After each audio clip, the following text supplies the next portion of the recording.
All right, we are back with the amazing Aidan Shaffer, my good friend, and, well, Teslatech local to Albuquerque, New Mexico, and lifelong experiencer.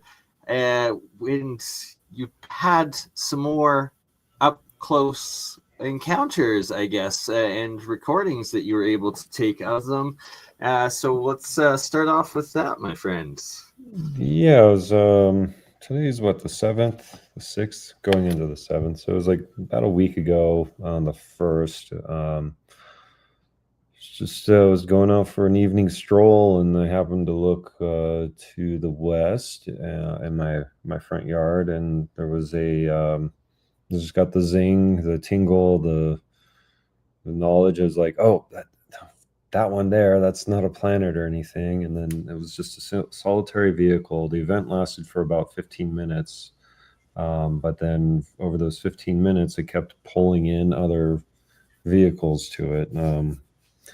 My friend Carol, she filmed for a while. We have a lot of footage.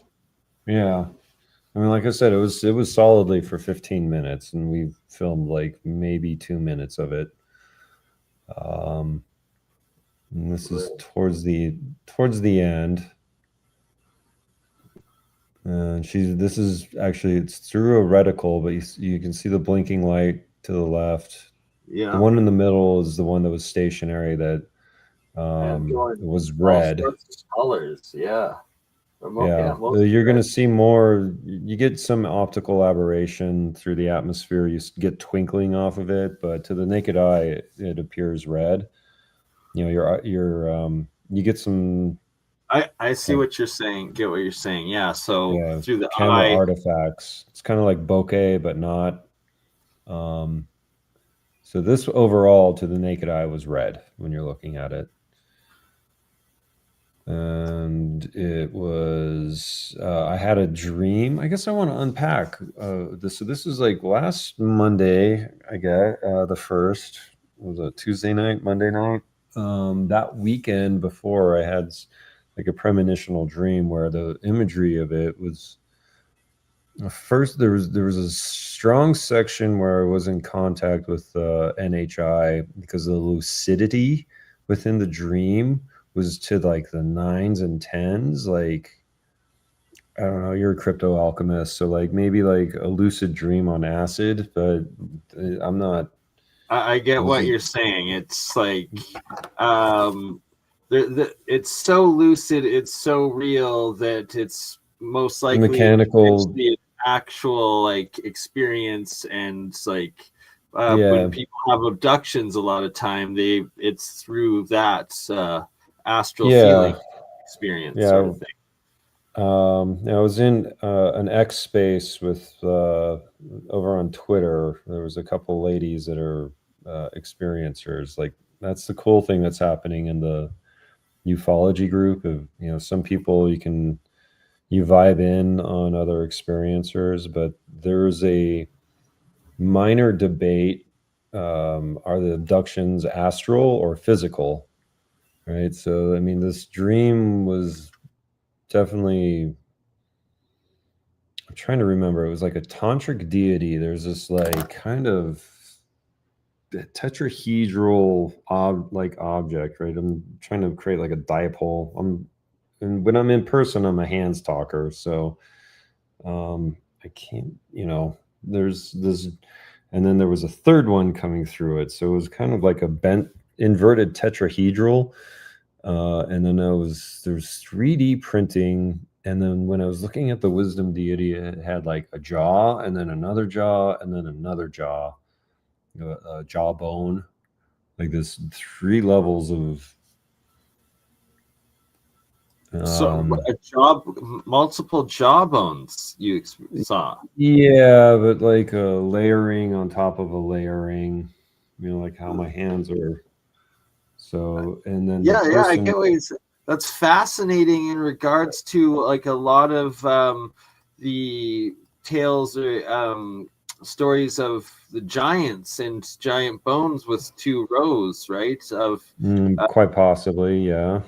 right, Yeah. so extra otherly hominid species, whether it's off-world or whatever, right? That there's this reoccurring theme, and that you'd experience that astrally too, that in lucid dream. Yeah.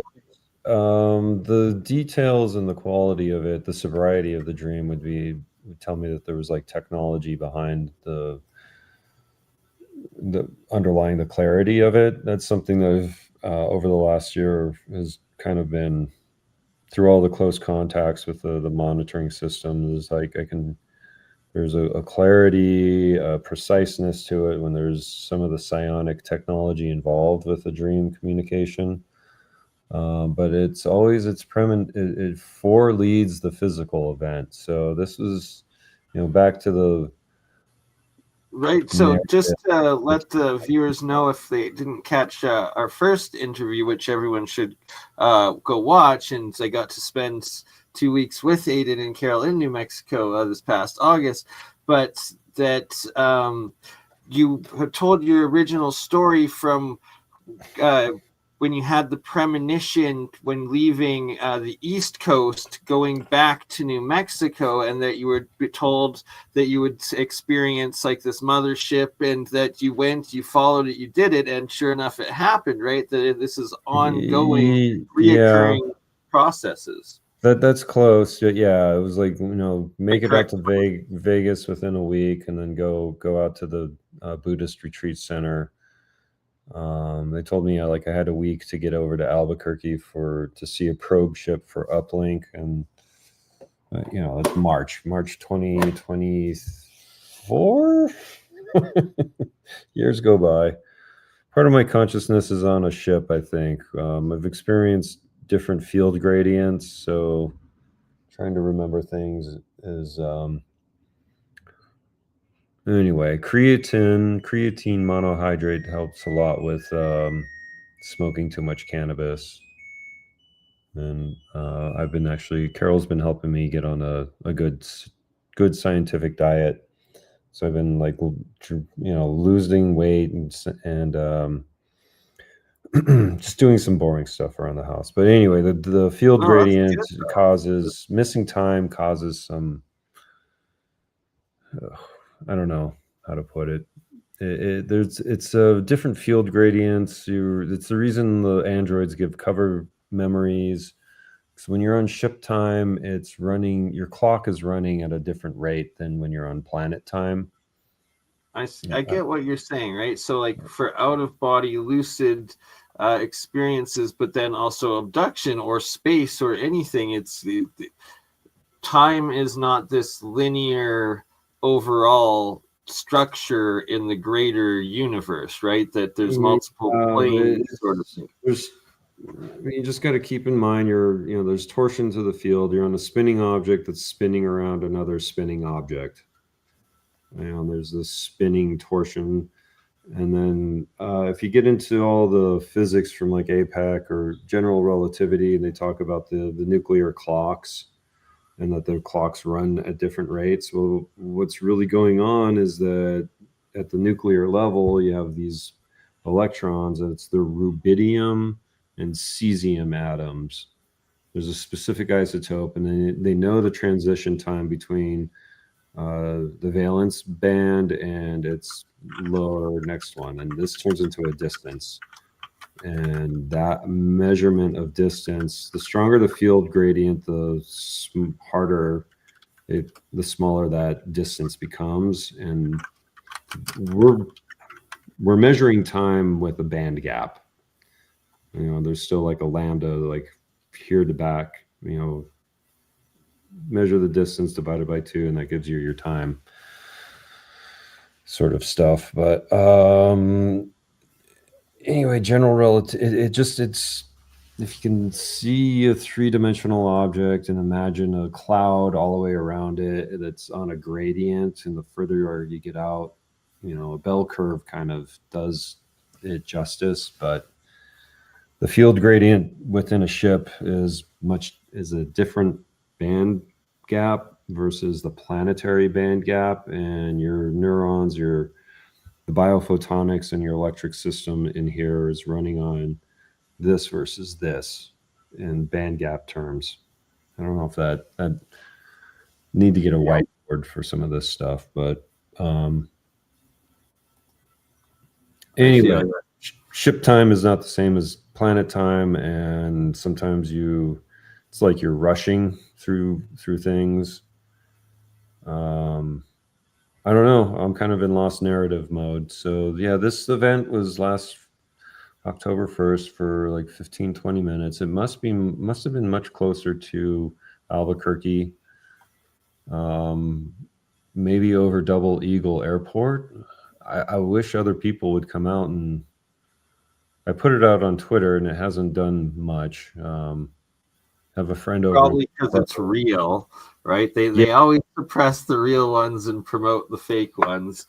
And just also for those joining, if I didn't catch before, and I also I hold off on discussing my personal experiences, which were next level, while with you, and like actual like you pointed out a couple of these craft. These one was like a drone platform, other was like probe ships, these plasma orbs, and the platform, while I was with you throughout the 2 weeks, right, there was a couple different instances. Well, one over Albuquerque from Teslatech, and then one when I think when we were driving back at night from Roswell, right before we were getting back into Albuquerque there. And no, you're getting your Navajo trip when we went. Yeah, when we were. Oh, that was my CE5 was through Navajo Nation while you're driving. But I'm referring, there was, I believe you said it was like a gray probe ship or something, but I'm like, no, that's on the mountain, like that's a light on top. You're like, no, and I was like, and then sure enough, son of a bee, like it went behind the mountain, and then as we drove past the mountain there, it was still in the same spot in the sky, right? And so it's like I've experienced these UFOs that you're recording with you firsthand while I was there. They're watching the potentials for nuclear warfare, and we got to be careful around talking about it. But I worked on the Robert Hastings movie, the UFO versus nukes and UFOs documentary by Hastings. Jared Tarbell, who was he was one of the founders of Etsy, was an executive producer and coughed up like $100,000 to help Hastings get that documentary made. So there's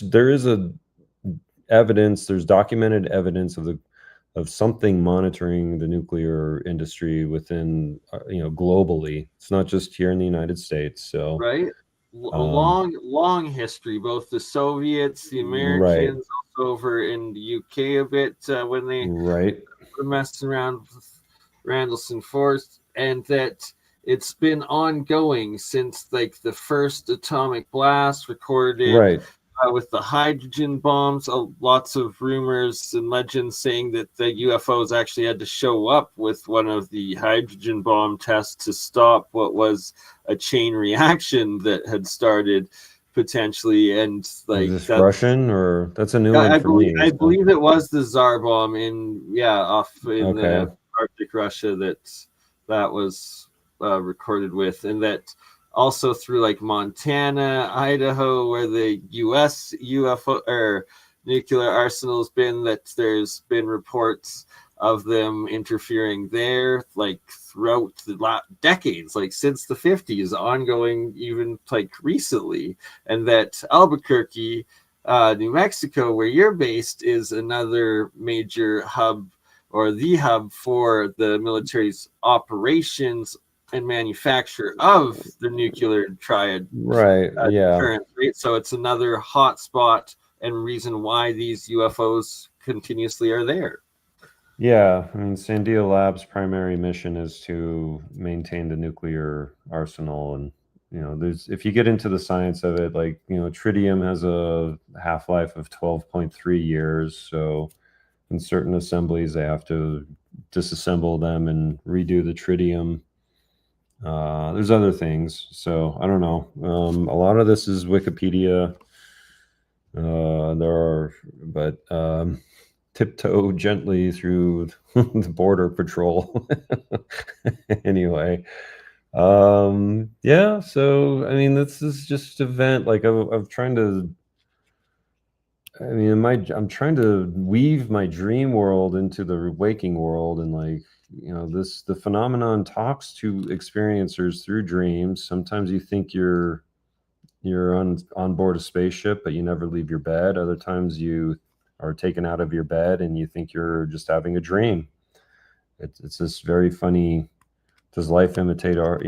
So anyway, No, it's part of the multiple dimensional reality of our mhm. existence, right? And it connects into the higher spiritual conscious realm, but it's like it's just the multiverse of existence, and that the Western society has imposed this psychosis of trying to convince experiencers and the population that your intuition isn't real, your higher self isn't real, other Oh, I entities aren't know. real, and I think it's more of the federal. It's the Federal Reserve Bank and paying bills and the daily grinding down of reality is like what tells you. But yeah, like tonight I had to make sure I was watching airplanes. After a while, you go kind of crazy. You're like, I see something glowing in the sky. No, it's like, no, that's just an airplane.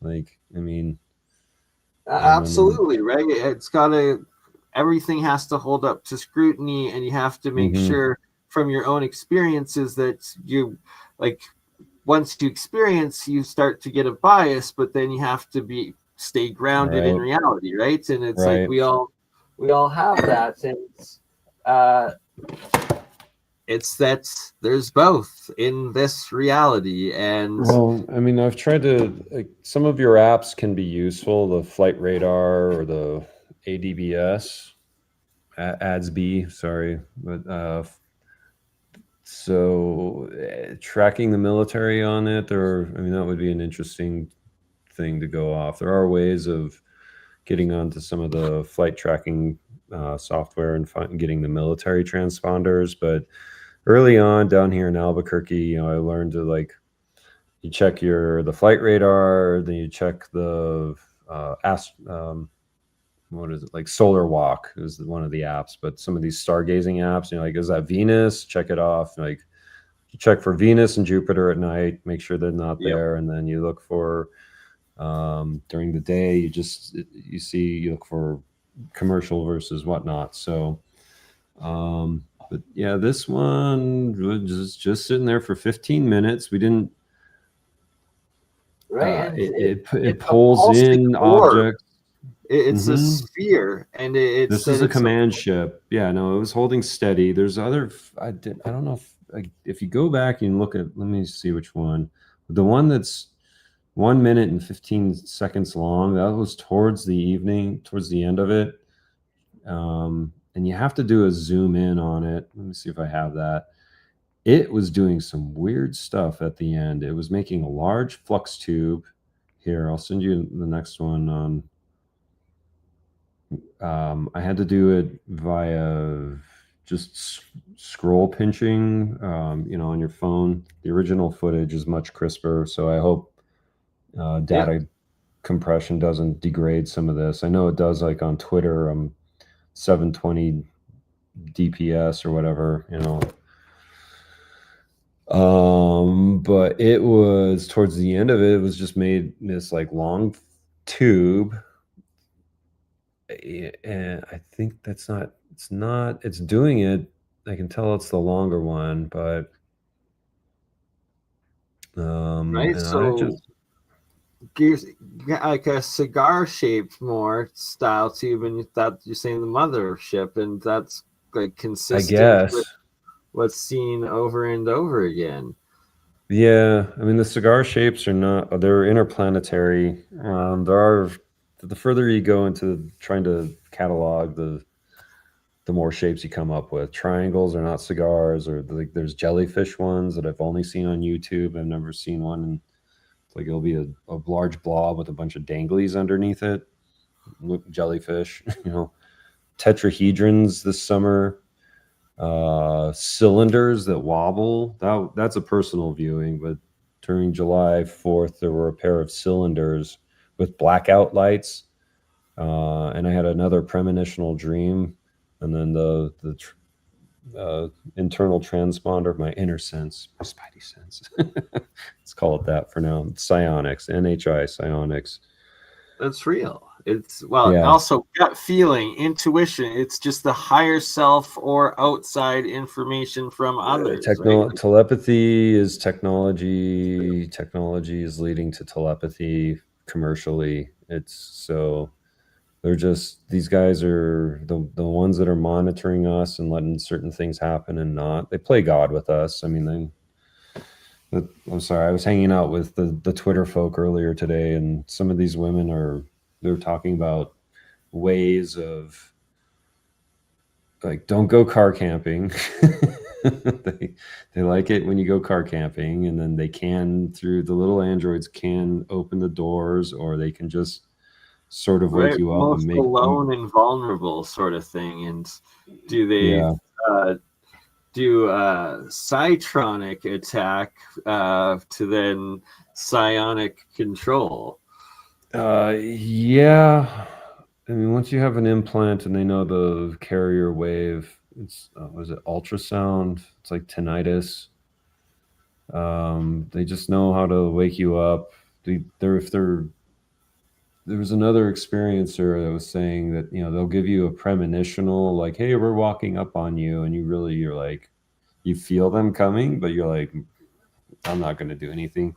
Feels really they know how to play with the different levels of consciousness, waking, semi-waking, the monitoring system, the little. I mean, they are alive, but they are mechanical, and it always is better to be polite with them. But anyway, Well, and that's just nonetheless. like a rule of the universe to be when Hmm. diplomatic, like, but always don't give your own like conscience sovereignty away, what sort of thing. Like you don't surrender, but you don't be aggressive in your interactions, like with them mentally, right? I guess. Yeah, the women on my support group, they're talking about ways of waking up on the ship and trying to.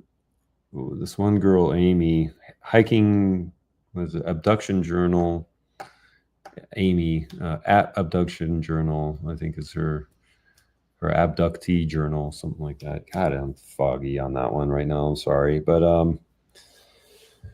if you try to resist, some of the older women are starting to resist to because they're coming in and it gets into implantation and creating components, biological components for the next generation of androids, which is really kind of Right, can be like if delicate. it's not consensual, right, you have a right to resist. As a Hmm. basic human law, right? We think, but like, I mean, I'm raising chickens and I'm learning to be really gentle and nice and hand raise the chickens. And, they I pick them up and, they can be, I'm not trying, you just you work with life in order to calm your heart and learn to feel things. So, but sometimes I get complaints when I pick up a chicken, or they don't always want to be picked up and they run around, right?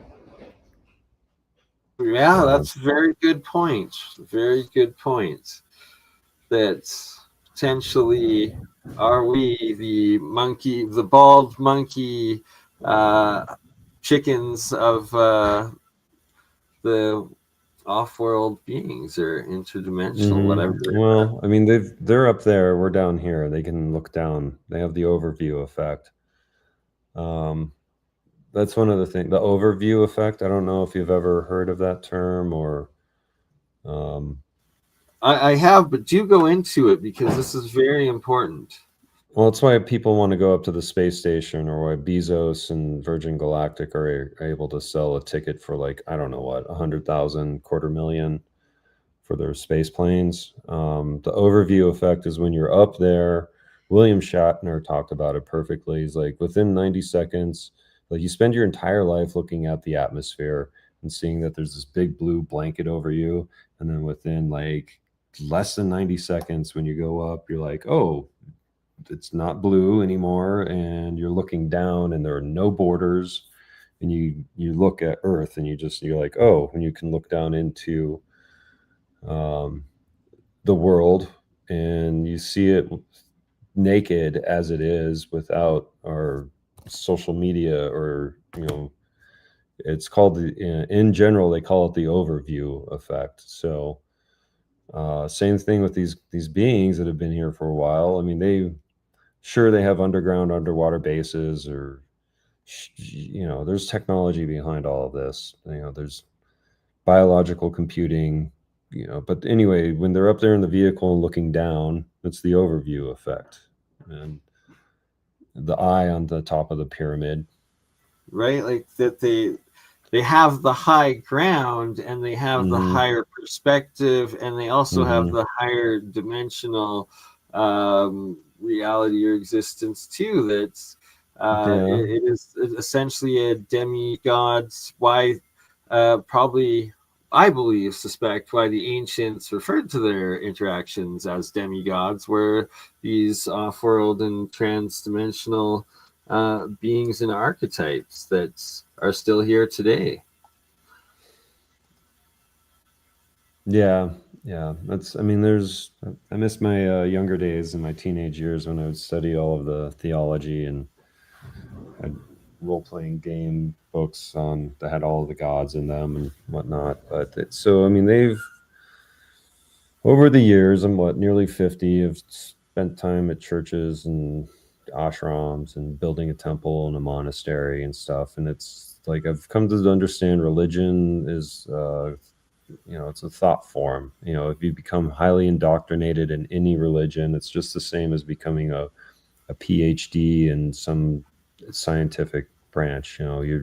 Your entire world gets filtered by that intense concentration on that certain knowledge, be it from religion to physics and mathematics, right? I mean, if you understand Newton, he was creating calculus in order to find God.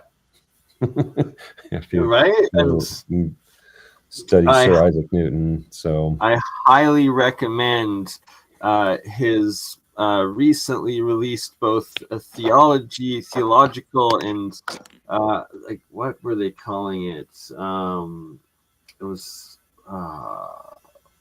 I forget the exact term, maybe religious, and then also his alchemy. There was two departments that of his writings and studies that were classified and that finally released to the public about 15 years ago now through an auction and then translated. But yeah, I guess theological or theological. theological. Right. It went is... into like numerology, it went into astrology, it went into theology, and it went into prophecy in that segment of Newton's works. And then it was his alchemy writings that I started deciphering and reading through, that was my own breakthrough in reproducing his 7 colored states of transmutational metals, and where I learned the monatomic process from. Right, drink the purple juice. Oh, I have been drinking the royal purple as of late, and hold on. Yeah, who are these people? You got like Crypto Builders Keep, Dead Fish. Yeah, that's Chris, great guy. Cheese Red. Who's this Dead Fish Cheese? Yeah, great guy as well, and he's UFO experiencer that was it a? I don't think it was the TR3B that he saw. Whatever he saw, it was energized. He clearly saw a giant quartz crystal that was at the center, I believe, if I'm correct. If you want to post your story, dead fish. Not sure, great, Dusty. Lots of good people in the live chat.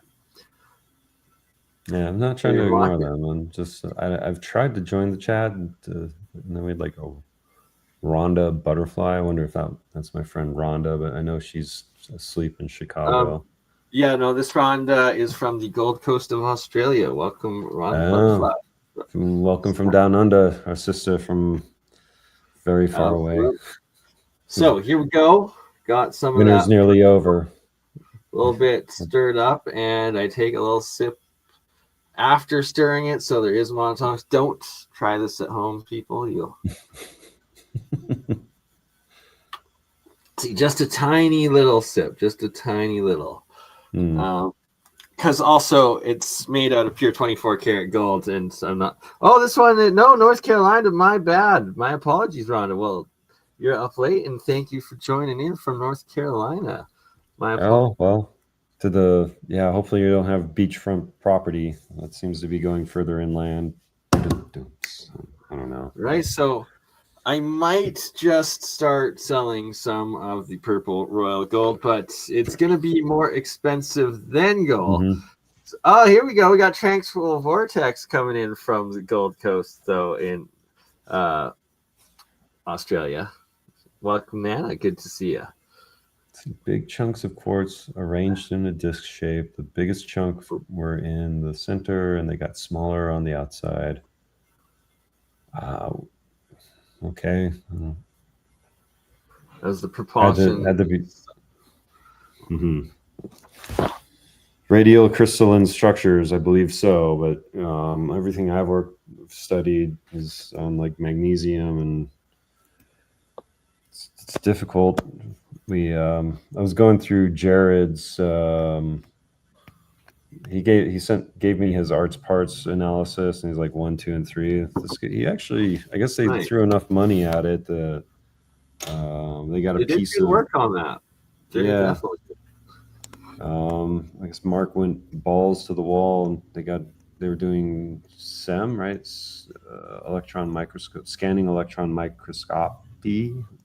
Yes. They had an SEM, and they're going through it. There was the quasi-crystallines. They were seeing these frozen crystalline patterns within the bismuth. So really, it's crashed material. Yeah, I don't have his thing. I guess maybe freaking. How can I do that? Share screen if you can open it in a window. Maybe. Hey, Traveling Fools. Good to see you. Welcome. Let's see. Be on Traveling Fools this Friday. Audience, on the show. Present. I'm sorry, I'm a newbie. Give me a second. Yeah. So be present at the bottom, or share screen, and then the window that's slides and PDFs. Google Slides. No. The bottom option is share screen first, and then a tab should pop up, and then have a few other tabs of options. Open system. Google Chrome. Jesus Christ. Yep. Let's see. Yes. Click. Permission. Use password. How about this? Right. Million permissions. I have to quit and reopen. No, I can't right now. I don't want to break the yard. Fair enough. Where is the other way to do it? I guess I have a link to you. Dink. Yeah, if you post a link in the private chat, I can open it as well.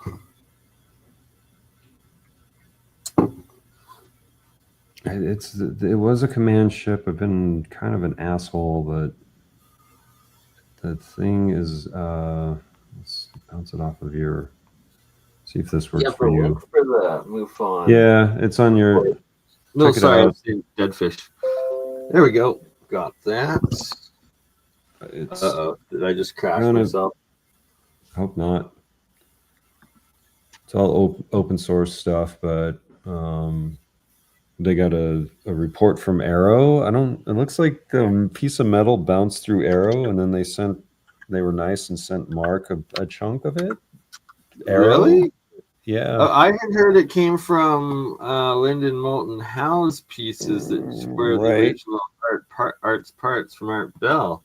But so it Yeah. went to Arrow first, and then they got it directly from Arrow. So Apex somehow got the sample directly from Arrow. Yeah, and then Arrow did a real complex analysis. Reading through it, there's now so arts parts is the primary components are bismuth, magnesium, and zinc, and it's Yeah. I don't know if this is And bismuth in it, I thought too, right? yeah, but it's now through Arrow. They're saying there's like lead. The bismuth was transmuting into lead, which I don't understand. That's a nuclear transition. Like you add enough protons or subtract. It's all how we currently think about transmutation is adding and subtracting protons via collision, although you can shoot neutrons into materials as well. But we don't have, once the material becomes activated, it's, the getting the binding force, the strong force to balance out. And we don't understand the stability between these things. Until you learn to take into consideration the field gradient of the planet, its gravitational field density. Yes. So you can Key make right here. like it may be entirely possible to synthesize element 115 in down in Jupiter, like somehow like if you're able to lower down into the center of the red eye, Right, where it's down exponentially higher energy density and space time density. So some of these heavier elements that have these like element 115 would be, they get, it could be done in these gravity wells or gravity foundries. I don't know. I mean, it comes down to like cyclotronic, spin forming elements. But something like element 115, you're going to still need to be within a dense gravity field or something like a larger planet. So instability, nuclear stability in the planetary field gradient is not something that's commonly considered or talked about. And also there's what's the sidereal energy, the galactic core.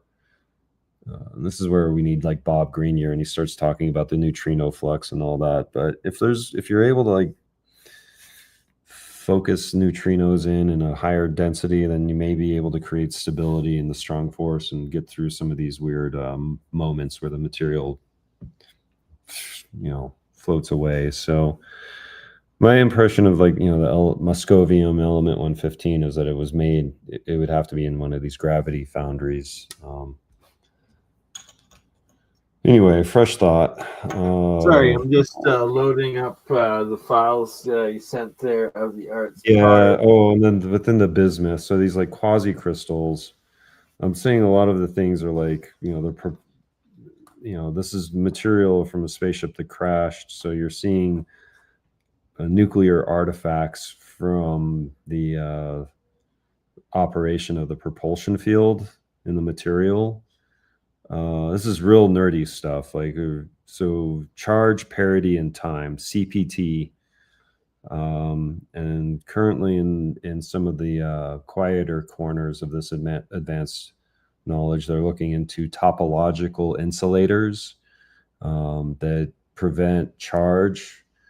This is anyway. It affects yada yada. Go away. No, continue with this. This is key information. This is where I'm just starting to access some of my downloaded information. So charge, parity, and time. Charge is also recognized as polarization, like an electron versus a positron. But an electron, you can have a positive and a negative electric charge, which turns into spin states.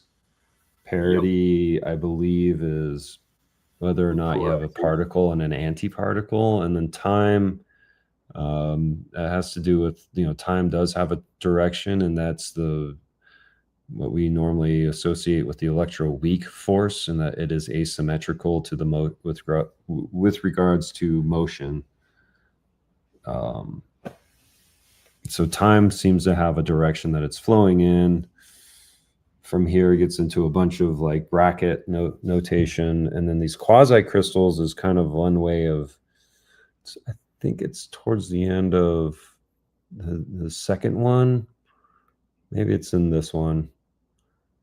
And they got, those. So with these newer higher level technologies, the scanning electron microscope, the X-ray lithography.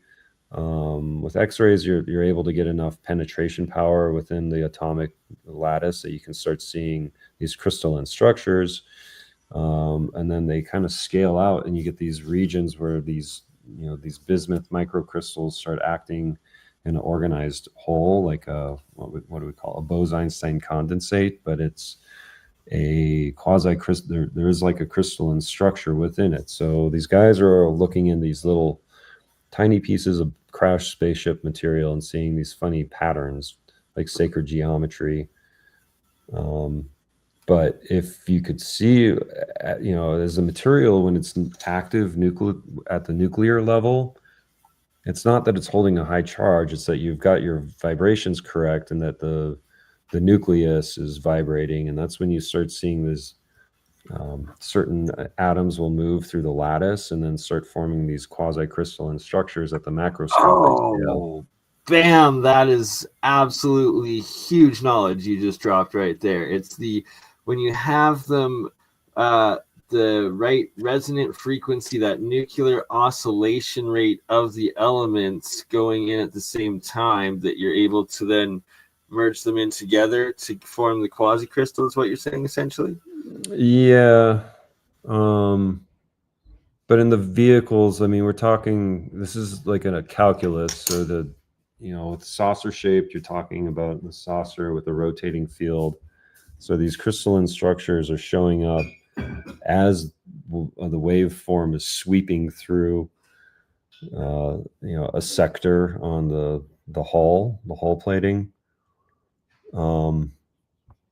So I don't know. And then the vehicle crashes and the energy goes to ground, and then you get these little these weird crystalline structures showing up. But I mean, Grenier goes into these things and starts looking into these dots and these bumps, and he pulls out all of this field topology it's nuclear going into the right. So see, there's this hexagonal structure. You're like, is it random coincidence or is that a structure?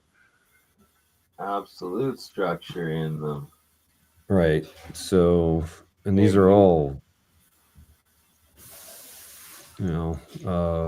very fine defects, but we're at that level doing materials analysis as a species, as a sentient civilization. Very nerdy stuff over on the other side of the fence. But so he got, I guess it came through Oak Ridge, and then it's been, I don't know, washed, scrubbed. Enough time has gone by.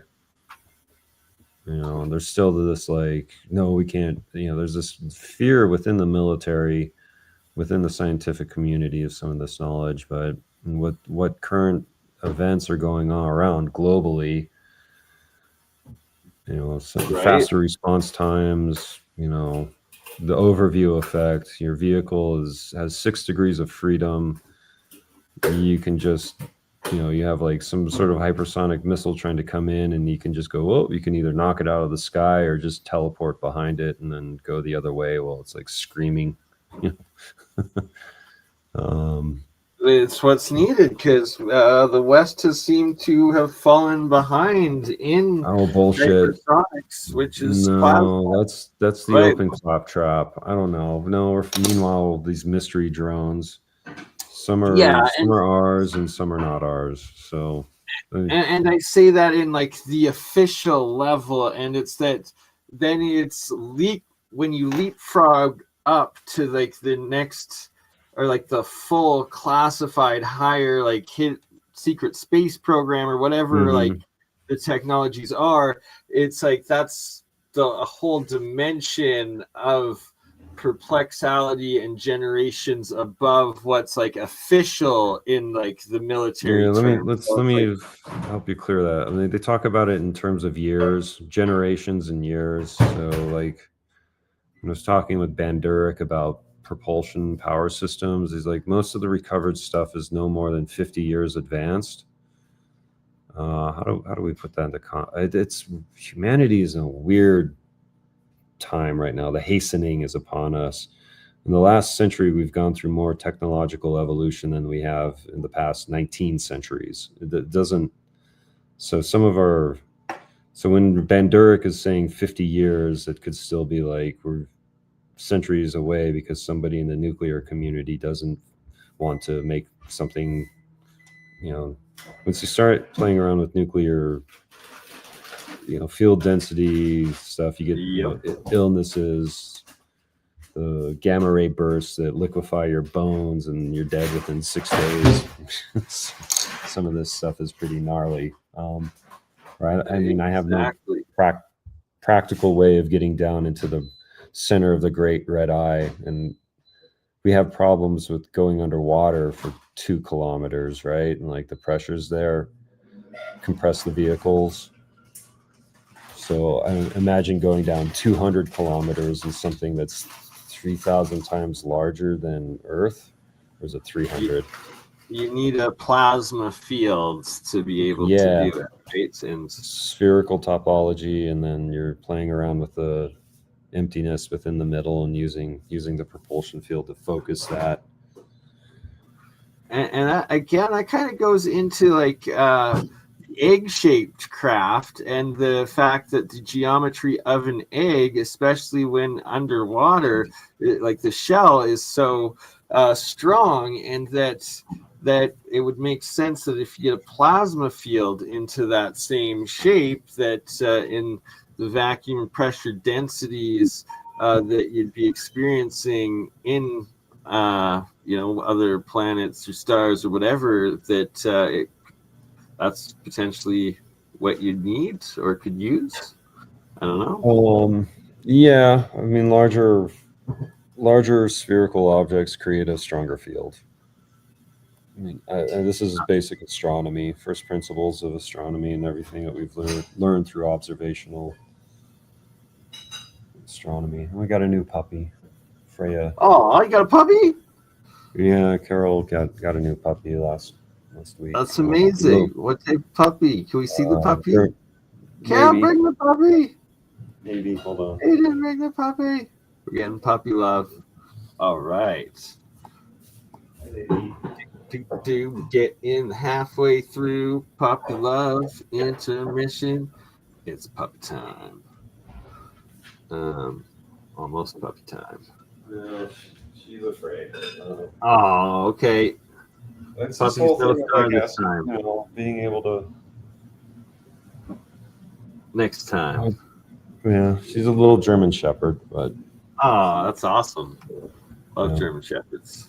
Well, she's a breath catcher, but she's anyway. Carol's training her.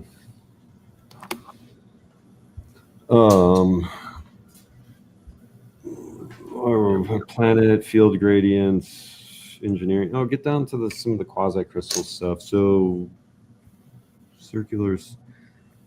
Some of these things. I mean, you're looking at these things at the near 10 nanometers, right? So like, just to put it in the understanding, these things are not visible to the naked eye. You're getting these little. All physics are scalable, but you're still, when you're insulating against these things, some of these, where's my position? Zero point energy is not energy. It's something that you have to engineer against, and that is this new growing class of topological insulators.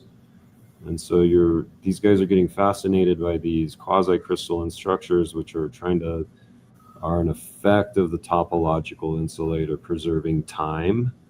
Like the ships conserve time inside, but excrete space while they are making it.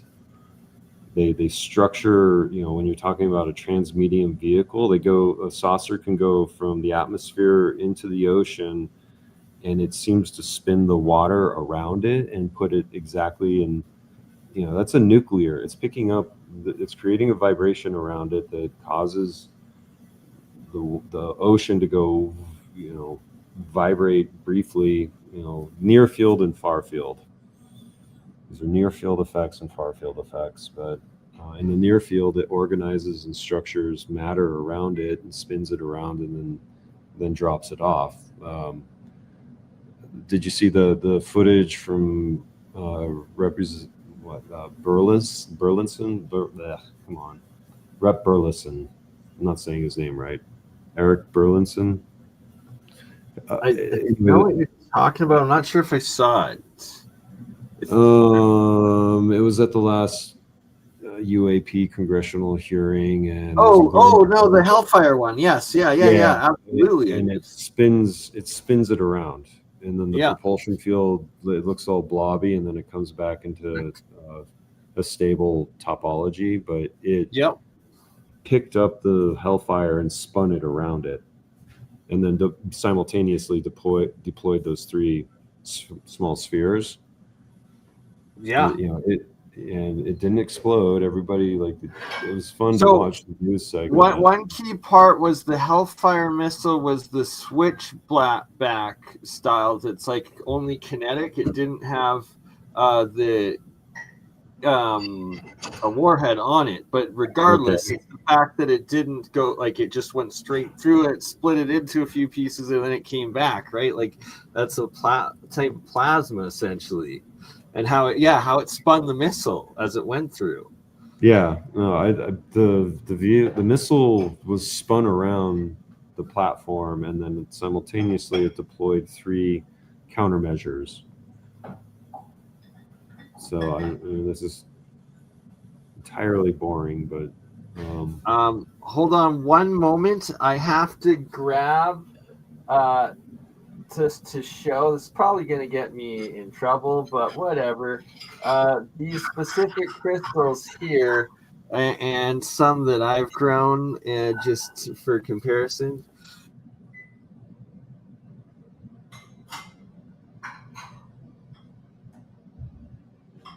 Let's see. I'm gonna go look through who we got.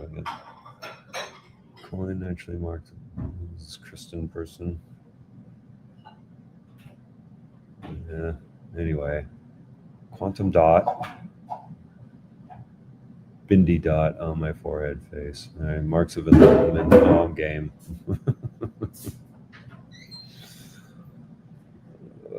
Anyway, words matter. What type of words are we using, Bernie? Where'd you go? Oh, we're on dead air.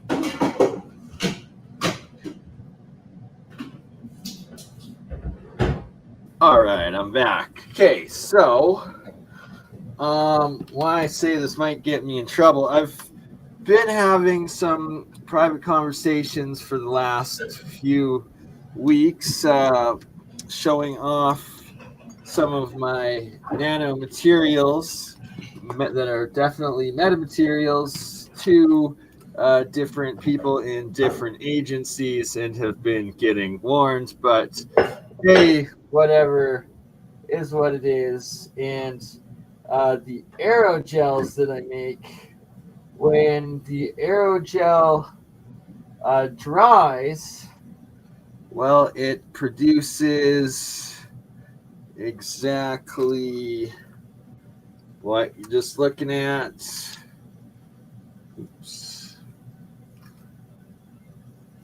Some Come funny on. crystals. Okay.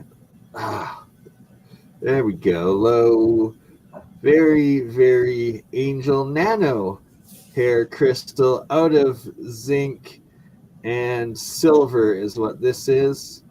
And you can Interesting. see that Very they are fibrous.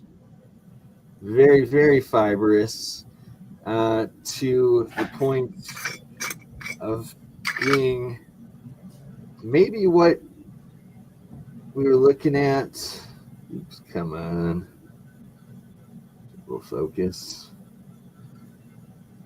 I see the sparkles of crystals. So, ouch, fiberglass. Yeah, like it's they're so thin.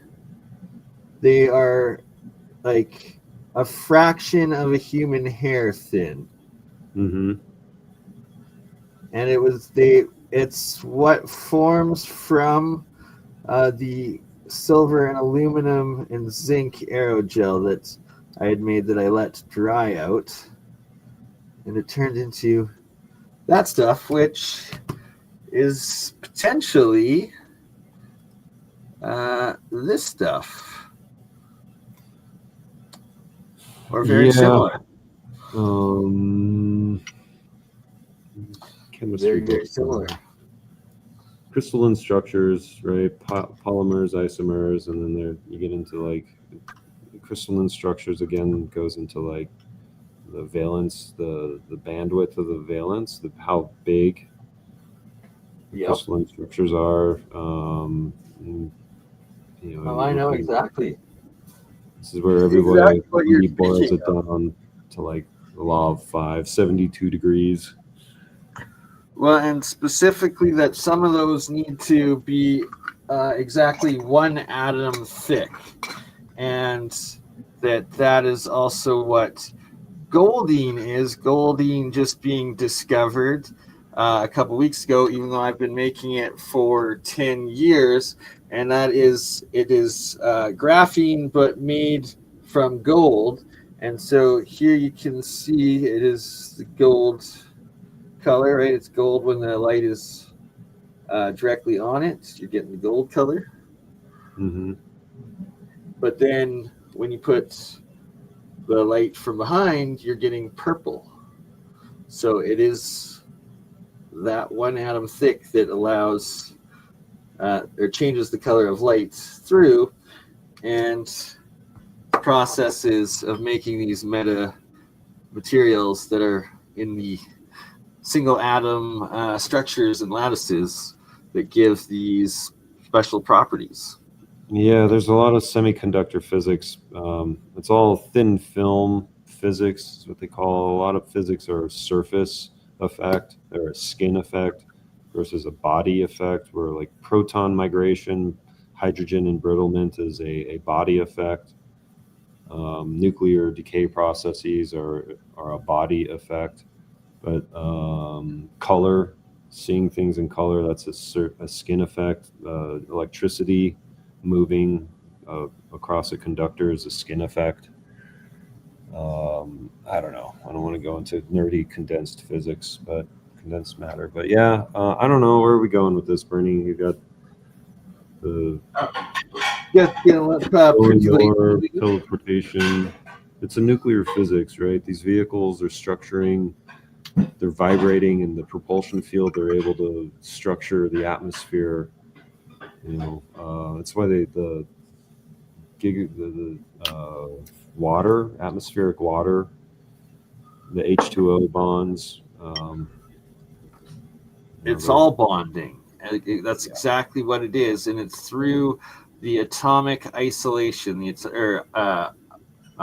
Atomic vibration, the oscillation. Sorry, the atomic oscillation of matter, and which is the oscillation rates of between the valence shells or valence layers of atoms, and that it's in fact standing waves or nested fields of standing waves are what make up actual atoms and matter, and Right.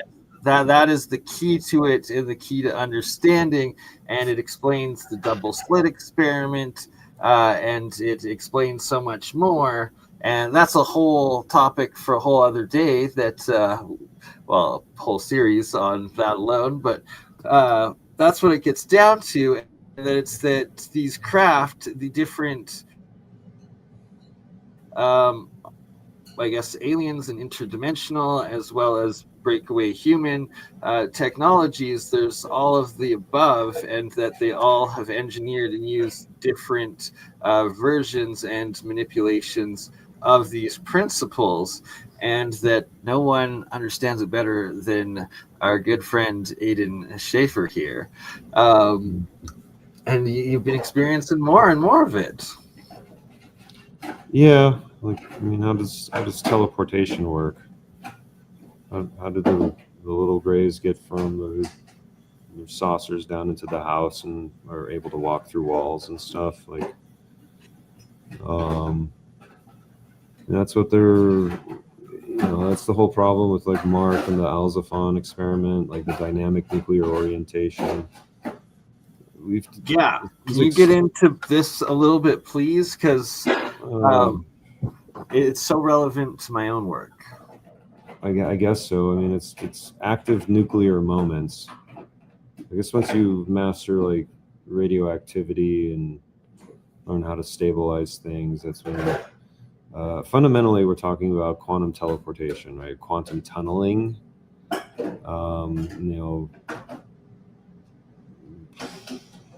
So I'm trying to formulate a semester of physics in my mind right now, but so quantum tunneling is all about wavelength and band gaps. Like if your little gray android is a 1.5 meter wavelength. I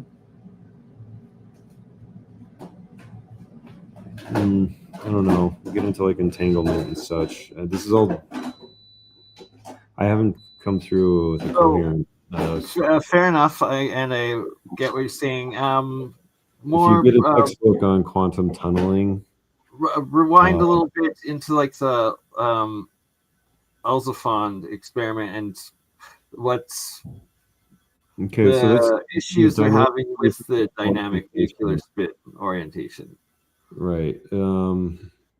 Dynamic nuclear orientation is also its polarization. Which way is the field going to form? And it comes back again to the fact that everything is in motion. Time has a direction that is moving.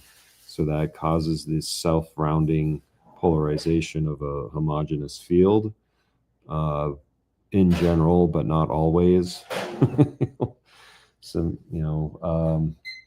So when you're trying to activate the nuclear forces, you're actually starting to play around with the quarks and their access to the 3 generations of matter. But the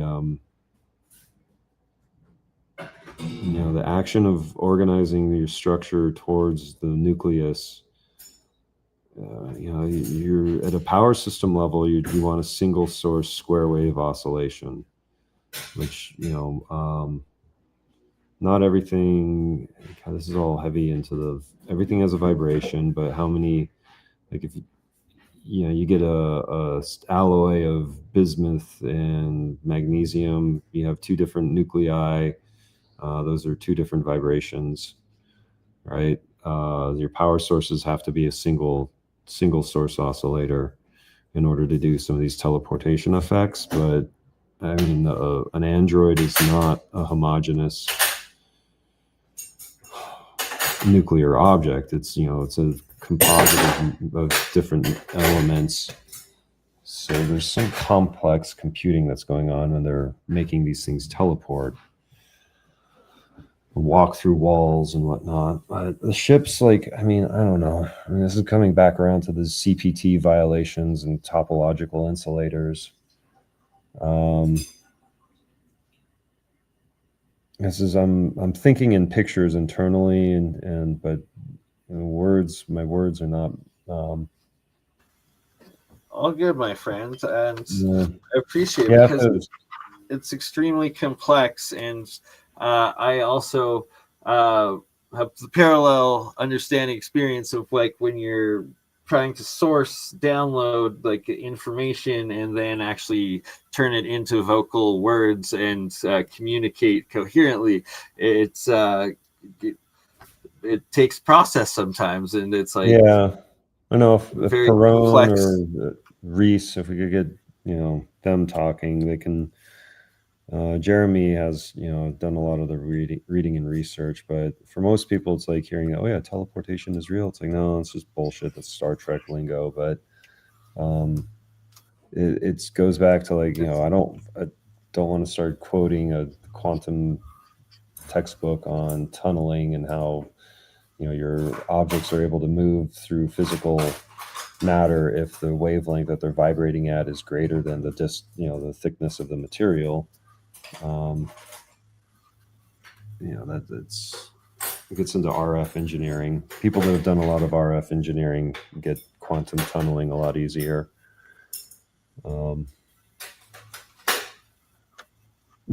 Words are awkward. Yeah, a lot of this is musty textbook stuff. That's you get into the directed energy community here. Yeah. Anyway, yeah, it's also nearly midnight. I've been up for. Sure, brother. So we will wrap this up and do her again soon and earlier next time. As my apologies as being so late as always, but it was epic, and appreciate yourself, Aidan. Appreciate Carol, and it's epic and awesome that you guys are not just experiencing continuously still, but actually recording and documenting the video footage of these platforms, of these orbs, some drones, some motherships, and all of it, and how it all ties in, and that there's the progression of finally, like you're saying on X, of actual real experiencers creating communities, being able to share the mutual experiences, and finding other real experiencers out there, and that I myself am forever grateful and forever looking forward to the next year, and making it every year to come back out there and experience more with you guys, because it is real, and it's accelerating. Like you said, the quickening, or the use a different word. I used quickening, but it's coming down. The quickening. The singularity is coming soon, and it's all ties in. What's going to happen in 2027? It's that the UFO community, we're all looking forward with horror. I don't know horror, but anxiety. Yeah, Taiwan. China's going to pounce on Taiwan. The United States has to respond. I was projecting that for this year, but now they're like, no, we're going to give Let's China project it for no years. Let's project instead. There'll be no nuclear war. There'll be no war. We're going to find peace, and we're going to make. Once humanity makes peace, then we can have like peace with ETs, right? Because I feel that's a major thing. Is why we don't see. It's literally not for the population at large to try to interact and try to master the overview effect. I mean, there is how the NHI, the ETs think, and interacting with them. Remember, it was the clarity of the dream that preceded the exactly. So this is a perfect area to end off on, is that it's mastering your own self, your own consciousness in your own dream world, and that anybody and everyone can access these entities in the dream world. You just have to be at peace with yourself, with your spirit, your consciousness, and then put the energy into reach out to them to project, right? Yeah, and make sure you're well grounded in love and compassion. Take care of yourself. Be nice to yourself. Yeah. Yes. Thanks for Rhonda Butterflies, and I'm going back through and reviewing some stuff. So thanks to the people out there. I don't know any about your regulars, but I'm glad that you're staying consistent. Absolutely. Well, much love, and until we see you again and do again, love y'all. All right, signing off. You crazy mother. Yeah. It's just fun.